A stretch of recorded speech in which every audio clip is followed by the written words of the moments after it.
आजच्या भागामध्ये आपण पाहणार आहोत आनंदी आता सिद्धूला क्रिमिनल बोलत असते आणि ही गोष्ट भावनाला आवडत नाही. खरं तर भावनाला सिद्धूविषयी खूप प्रेम असतं. निलांबरीने जरी भडकवलेलं असलं ना तरीसुद्धा तिला आता तिच्याबद्दल खूप जास्त वाटत असतं आणि म्हणूनच ती देखील विचार करत असते आणि ती आता आनंदीला स्पष्टपणे सांगते की बाबा तुझ्यावर प्रेम करतो आणि तुझंसुद्धा बाबांवर प्रेम आहे, तर तू असं बाबांबद्दल विचार का करतेस ग बाळा? म्हणजे तुलाही माहिती आहे बाबा तुझ्यावर किती प्रेम करतात आणि असं कोणाच्याही बोलण्यावर यायचं नाही. बाबांना पुन्हा क्रिमिनल बोलणार नाहीस ना? त्यावर आनंदी म्हणते की हो, नाही बोलणार आहे. आणि त्याच वेळेला आता कोणी काही बोललं तरी त्याकडे लक्ष द्यायचं नाही हे सुद्धा समजावूनच आता भावनाने सांगितलेलं असतं. त्यामुळे आनंदीही आता भावनाला घट्ट मिठी मारते. त्यानंतर आता भावनालाही आता सिद्धूची खूप जास्त आठवण येत असते. खरं तर ती सिद्धूला भेटायला गेलेली असते पण सिद्धूला तिला भेटता आलेलं नसतं. दुसरीकडे श्रीनिवास हे मात्र आता गाडी रिपेअर करायचं शिकवत असतात वरदला. वरद जो आहे तो मात्र व्यवस्थितपणे त्यांच्याकडनं एक एक गोष्टीचं ट्रेनिंग घेत असतो आणि त्याच वेळेला आता वरदला ते सांगत असतात की बघ ह्या पद्धतीने हे सगळं काही करायचे. संतोषचं मात्र इथं भलतंच सुरू असतं, कारण संतोषने ह्या दारावर जयंतची गाडी बघितलेली असते. मग तो विचार करतो की चला याची गाडी दारावर आहे म्हणजे हा घरातच आहे. पण दुसरीकडे मात्र आता पाहायला मिळतं जेव्हा वरदला तो श्रीनिवासांसोबत पाहतो आणि त्यासोबत तो असं गॅरेजचं काम करतोय बघूनच खूप जास्त रागना आता संतोषला आलेला असतो. आणि संतोष आता म्हणत असतो की काय चाललंय बाबा तुमचं, हे त्याला काय शिकवताय आणि हे सगळं कशासाठी? तू पण काय रे ही सगळी कामं करत बसलाय, तुला काही कळतंय का? उलट आहे ना तू एक काम केलं पाहिजेस, अशी स्वप्न बघितली पाहिजेस की तू एका शोरूमचा मालक वगैरे आहेस आणि हे सगळं काय करतोयस तू, हे तुला शोभत नाही आणि जा आताच्या आतमध्ये निघून जा, असं देखील आता संतोष बोलू लागतो. त्यावर बिचारा वरदही तिकडनं निघून जातो. तर संतोष मात्र आता ओरडतच असतो त्याच्या बाबांवर, पण बाबा देखील आता शांत बसत नसतात. तेवढ्यातच ना गॅरेजचे जे कामगार असतात ना ते मात्र आलेले असतात आणि त्यांना तर श्रीनिवासांच्या कामाचं कौतुक असतंच, कारण श्रीनिवासाने एखाद्या गाडीला हात लावला म्हणजे ती गाडी एकदम दुरुस्तच झाली म्हणून समजा. आणि ते येऊन तसंच बोलतात. तर या सगळ्या गोष्टीचा ना संतोषला राग येतो. संतोष म्हणत असतो की तुम्हाला काय करणार, पण ती माणसं संतोषलाच रोखून धरतात आणि म्हणत असतात की काय नाही करणार काय, मला सगळं कळतं, समजलं ना? उगाच आहे ना एवढूशा गोष्टीचा एवढा मोठा इश्यू करू नका. आणि असं बोलूनच तो आता निघून जातो. दुसरीकडे मात्र श्रीनिवास म्हणत असतात की तुम्ही कसे इथे आलात? त्याच वेळेला श्रीनिवासांना ते म्हणतात की काय करायचं, एकतर आपल्या नोकऱ्या गेल्यात, त्या तर आपला पगारही दिला नाही आहे, तेच खूप जास्त टेन्शन आले बघा. कारण पगार जरी दिला असता तरी आपलं कितीतरी वेळ गेला असताना आपले साहेब पगारही देत नाही आहेत. काय करायचं, गॅरेजची नोकरी गेली आहे आणि सगळंच हातावर हात घेऊन बसलो आहे आपण. जर साहेब तुम्ही जर काहीतरी बोलाल, शब्द टाकाल तर काहीतरी होईल हो. जरा चला ना तुम्ही एकदा बोलून घ्या, असं बोलूनच आता मात्र त्यांना घेऊन गेलं जातं. दुसरीकडे मात्र आता सिद्धूची खूप जास्त आठवण खरं तर भावनाला येत असते. त्यातच आता तिला मनातून म्हणजे सिद्धूच्याबद्दल खूप जास्त भडकवायचं काम जे आहे ते इथे मात्र निलांबरीने केलेलं असतं. म्हणूनच आता भावना तिथे जाते आणि भावना त्यांना म्हणत असते की तुम्ही सिद्धिराजला भेटायला गेला होतात ना, पण मला ना त्यांनी भेटूच दिलं नाही, मीही गेले होते. त्यावर संपतराव नेहमीप्रमाणे स्वतःच्या अकलेचे तारे तोडू लागतात. म्हणजेच काय तर आमची ओळख आहे ना, आमचं नाव आहे, जेवढं तुमचं नाव नाही ना, त्यामुळे आम्हाला त्यांना भेटायला दिलं. मग त्यानंतर तुलाही भेटायची उत्सुकता आहे तर, असं आजी म्हणतात. त्यावर भावना खुश होते, कारण भावनाला ना खूप जास्त ओढ लागलेली असते सिद्धूला भेटायची. त्यामुळे ती मात्र आता आजी जे जे सांगेल ते सगळं करायला बिचारी तयार असते. आजी म्हणत असते की तुझी भेटच घडवायची आहे ना, ठीक आहे मी करते काहीतरी तुझं, पण त्याआधी ना मस्त असा चहा बनवून आण बरं आम्हा दोघांना. मग आता भावनाला बिचारीला ऐकावंच लागतं.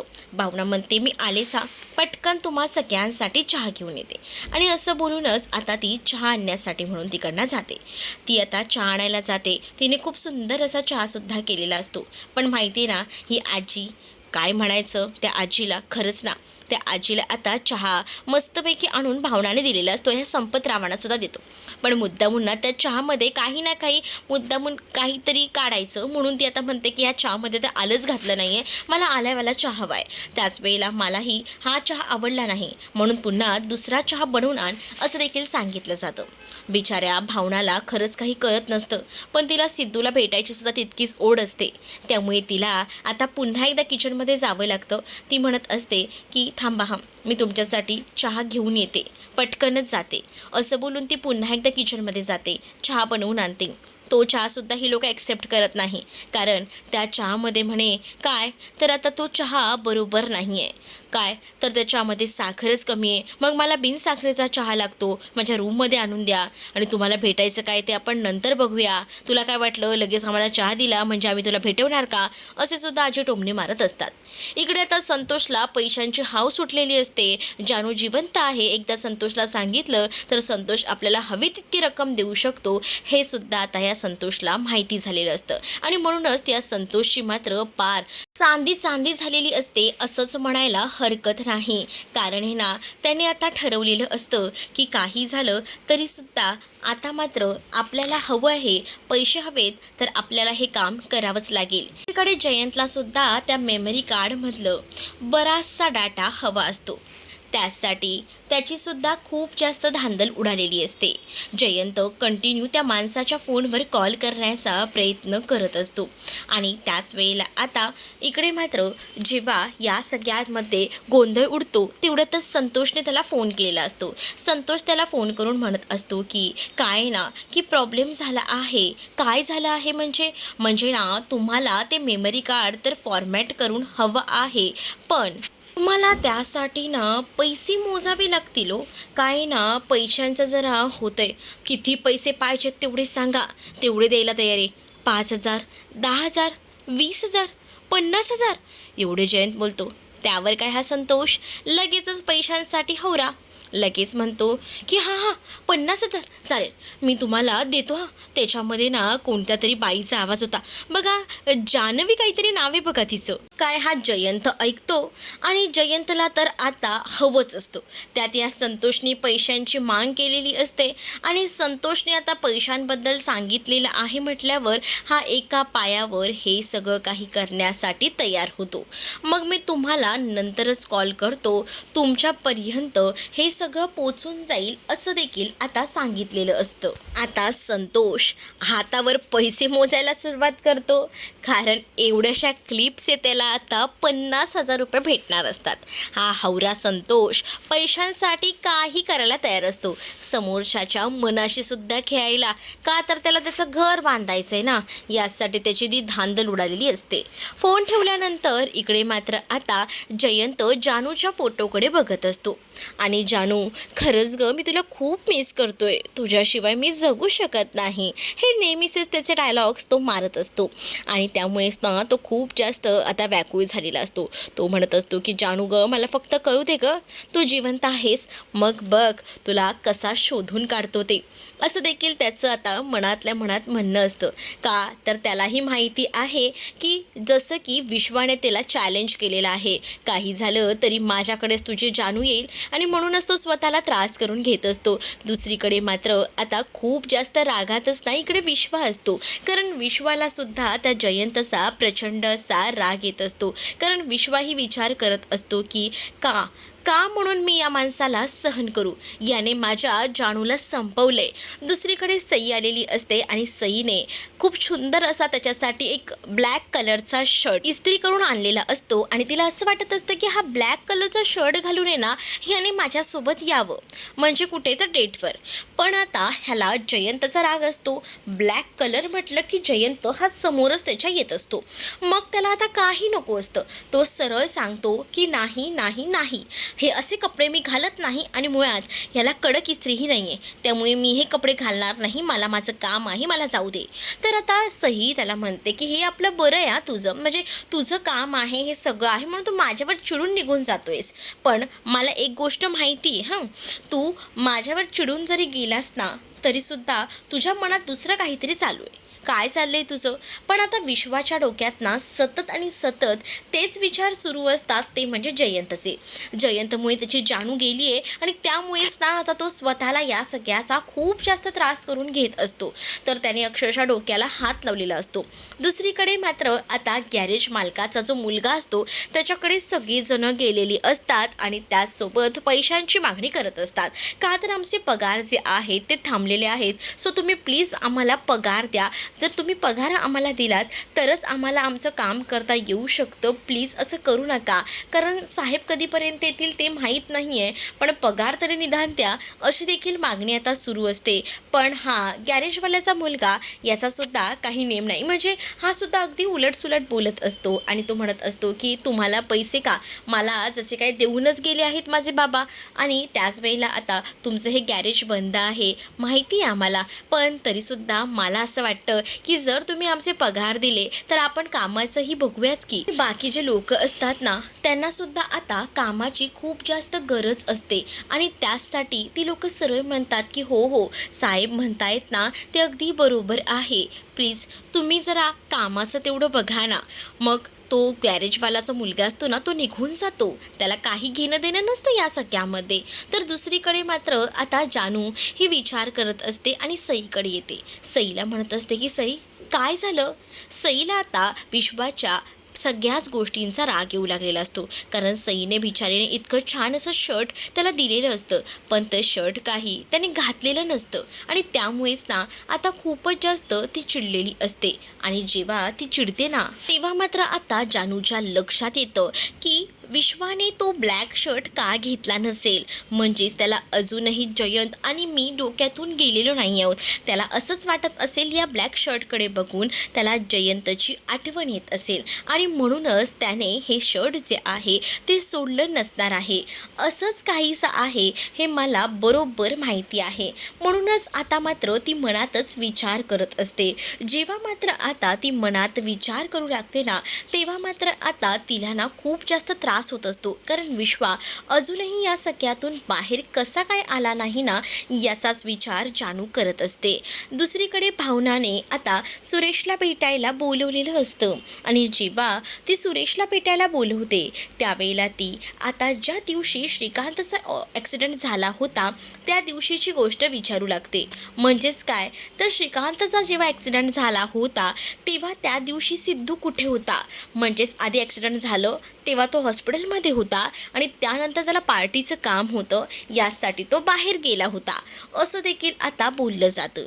पार्टीच्या कामासाठी बाहेर गेला होता ही गोष्ट मात्र आता समजलेली असते आणि जेव्हा ही गोष्ट समजते ना तेव्हा मात्र आता दुसरीकडे आता विचार सुरू असतो की काय चालू आहे ते, कारण भावनाला आधीच निलांबरीने खूप जास्त भडकवलेलं असतं आणि त्यामुळेच ना आता भावना त्याच सगळ्या गोष्टीने विचार करू लागते. दुसरीकडे आता घरी पटकनच आता संतोष आलेला असतो आणि जेव्हा संतोष घरी येतो तेव्हा मात्र आता तो या सगळ्याचा विचार करू लागतो. संतोष म्हणत असतो की काही झालं तरीसुद्धा मला आता आवाज तर जानूचा काढावा लागणारच आहे, तेव्हाच आपल्याला 50,000 रुपये भेटतील. म्हणून आता त्याने लॅपटॉप चालू केलेला असतो आणि जेव्हा तो आता लॅपटॉप सुरू करतो तेव्हा मात्र आता त्याच्या लक्षात येतं की आपण काहीतरी करू शकतो. म्हणूनच जेव्हा तो आता लॅपटॉप सुरू करतो तेव्हा मात्र आता तो स्वतःचा आवाज त्यामध्ये टाकतो. म्हणजेच तो आता जयंत जयंत हे हाय जयंत, मी जानू तुझी, मी जानू आहे असं देखील आता तो म्हणत असतो. आणि तेव्हाच ना इकडे तो आता तो व्हॉईस डब करायचा प्रयत्न करतो. काय तर म्हणे त्याच्या सिस्टममध्ये त्या जानूचा आवाज तो बरोबर डब करतो आणि तो जानूचा आवाज जसा डब करू लागतो म्हणजे फिमेल व्हॉईस, आणि तो परफेक्ट आहे ना जानूचा आवाजच काही दाखवतीला खरंच असं खरंच काहीच होत नसेल, पण या मालिकेत म्हणजेच या लक्ष्मी निवासमध्ये तर आता कहरच सुरू आहे. हा संतोष ना पैशांसाठी काहीही करायला तयार आहे, अगदी काहीही म्हणजे काहीही. म्हणूनच त्याने आता परफेक्टली जानूचा आवाज त्याच्या आवाजात डब केलेला असतो आणि जेव्हा तो जानूचा आवाज डब करतो ना तेव्हा मात्र तो खूप जास्त खुश झालेला असतो, त्याला आनंद झालेला असतो आणि त्याचा आनंद त्याच्या चेहऱ्यावर स्पष्टपणे दिसत असतो. दुसरीकडे भावना आता रूममध्ये येते आणि तिला ना आता या सगळ्या गोष्टींबद्दल बोलायचं असतं आणि ज्या वेळेला आता ती बोलायचं ठरवते तेव्हा मात्र आता ती सिंचनाला म्हणत असते की प्लीज सिंचना वहिनी, मला जरा तुझ्याशी बोलायचं आहे. म्हणजे माझं एक ऐकशील का? जेव्हा श्रीकांत सरांसोबत माझं लग्न ठरलं होतं आणि या सगळ्या गोष्टी मला प्लीज जरा सांगशील का? म्हणजे मला याबद्दल माहिती हवी आहे. माझ्याबरोबर लग्न ठरलं होतं आणि त्याचसोबत त्यांचा अपघात झाला होता, ही गोष्ट माहिती होती का इथे? त्यावर सिंचना म्हणते की ज्या दिवशी अपघात झाला होता ना त्याच्या दुसऱ्या दिवशी मी इकडे आले होते आणि मला या सगळ्या गोष्टी बरोबर लक्षात आहेत असं देखील आता म्हटलं जातं. मग या सगळ्या गोष्टी लक्षात आहेत आणि मी या घरातही सगळ्यांना सांगितल्या होत्या. मग भावना आता त्याच दृष्टिकोनाने विचार करते की म्हणजे या सगळ्या गोष्टी या घरात माहिती होत्या, सिद्धूलाही माहिती होत्या, म्हणून सिद्धू त्याप्रमाणेच काम करत असेल असा विचार देखील आता सुरू असतो. दुसरीकडे आता जयंत हा विचार करतच बसलेला असतो. तेवढ्यातच संतोष ना त्याच्या घराबाहेर येतो आणि जेव्हा आता संतोष त्याच्या घराबाहेर येतो ना तेव्हा मात्र आता संतोषने त्याला कॉन्टॅक्ट करायचं ठरवलेलं असतं. त्याने आता त्या मेमरी कार्डमध्येच सगळं काही भरून आणलेलं असतं, म्हणजे खास करून फक्त त्या जानूचा आवाज. आणि जेव्हा त्याने जानूचा आवाज भरून आणलेला असतो तेव्हा म्हणत असतो की तुमचं काम साहेब झालेलं आहे, तुमचं काम झालं आहे, म्हणजे तुमचं मेमरी कार्ड मी बाहेरपर्यंत आणलं आहे, पण तेवढं आधी पैशांचं काय ते करा. हो मी भेटून तुम्हाला पैसे देतो असं आता संतोषला जयंत सांगू लागतो. तर जयंत म्हणत असतो की सांगा ना कुठपर्यंत भेटायला यायचं आहे. तर संतोष म्हणतो काय आता भेटायचं ठरवताय? तुम्हाला मी ना स्कॅनर पाठवतो, त्या स्कॅनरवर पैसे पाठवा, मग आपलं काम झालं म्हणून समजा. स्कॅनर पाठवल्यानंतर लगेच 50,000 रुपये अकाउंटला ॲड केले जातात. दुसरीकडे संतोषने ते आता मेमरी कार्ड जे आहे ते आता बाहेरच ठेवलेलं असतं. मग आता ते मेमरी कार्ड जयंत उचलतो आणि त्यानंतर मात्र जयंत ते मेमरी कार्ड आतमध्ये घेऊन जातो. भावना मात्र टेन्शनमध्ये असते. ती विचार करत असते की सिद्धूचा स्वभाव नक्की कसा आहे. म्हणजे सुरेशकडनं ऐकलेली गोष्ट आणि त्याचसोबत सिंचनाकडून ऐकलेली गोष्ट, निलांबरीने सांगितलेलं सगळं, या सगळ्याचाच मात्र आता ती एकटक विचार करत असते. आणि आता ती या सगळ्या विचारांमध्ये हरवलेली असते की कोणत्या खऱ्या सिद्धूला मी मानू, म्हणजेच सिद्धू कोणते खरे आहेत यावर तिचा विचार आता सुरू असतो. त्यातच मात्र आता तिच्या लक्षात येत असतं की नाही खरंच का मी कोणाला विश्वास ठेवू. म्हणजे ते सिद्धू माझे जे आहेत, माझ्यावर प्रेम करतात तेच खरं सिद्धू आहेत का की आणखीन काही, असा विचारच ना तिच्या डोक्यामध्ये येत असतो. तर दुसरीकडे दुसरी एक भावना तिच्या समोर उभी असते, म्हणजेच एकदम मिरर कॉपी जेव्हा तिच्यासमोर उभी असते तेव्हा ती भावना सिद्धूचं प्रेम समजावून सांगत असते. म्हणजे सिद्धू तुझ्यावर किती प्रेम करतो, सिद्धू कसा आहे, या सगळ्या गोष्टी तू कशा काय विसरू शकतेस. एखादा माणूस आपल्यावर इतकं जीव ओवाळून टाकतो आणि त्या व्यक्तीबद्दल तू इतका मोठा गैरसमज कसा काय करून घेऊ शकतेस, असं देखील आता म्हटलं जात असतं. पण दुसरीकडे मात्र आता भावना म्हणत असते की त्या सगळ्या गोष्टी ठीक आहेत, पण तेव्हा तिला लग्नाबद्दलचं सुद्धा आठवू लागतं. म्हणजेच लग्नात जेव्हा त्याच्यासोबत तिचा गृहप्रवेश झाला होता त्यावेळची गोष्ट, त्यासोबत त्यांचं हनीमून, हे सगळं काही तिला आठवतं. एकीकडे ती हाही विचार करत असते की नाही जे काही चाललं आहे ते योग्य दिशेने चाललंय, पण माझंच कुठे चुकतंय का, मी सिद्धून ओळखायला चुकते का, असा विचार आता भावनाच्या मनात येत असतो. दुसरीकडे जयंतच्या हातात मेमरी कार्ड लागलेलं असतं. जयंत मेमरी कार्ड लॅपटॉपला टाकून बघतो आणि त्यामध्ये ऑलरेडी आवाज तर भरून ठेवलेला असतो आणि मग तोच आवाज ऐकण्याचा प्रयत्न जयंत करू लागतो. जयंत आता तो लॅपटॉपमधील आवाज ऐकत असतो तेव्हाच त्याला जानूचा आवाज ऐकू येतो. मग आता त्याला टेन्शनच आलेलं असतं कारण जानूचा आवाज परफेक्टली त्याच्या कानावर पडतो. पुढील भागामध्ये आपल्याला पाहायला मिळतं. इकडे आता त्याने ठरवलेलं असतं, त्या पद्धतीने सगळं त्याला समजलेलं असतं की जानू जिवंत आहे. मग आता तो विश्वाला भेटायचं ठरवतो. तर इथे विश्वा आणि जानू मात्र पुढील भागामध्ये छान असा रोमॅन्टिक डान्स करत असतात आणि तेवढ्यातच जयंत तिथे पोहोचलेला असतो. आता जयंत जानूला पाहिल का हे येणाऱ्या भागामध्येच आपल्याला कळेल. तर चॅनलवर नवीन असाल तर चॅनलला सबस्क्राईब नक्कीच करा.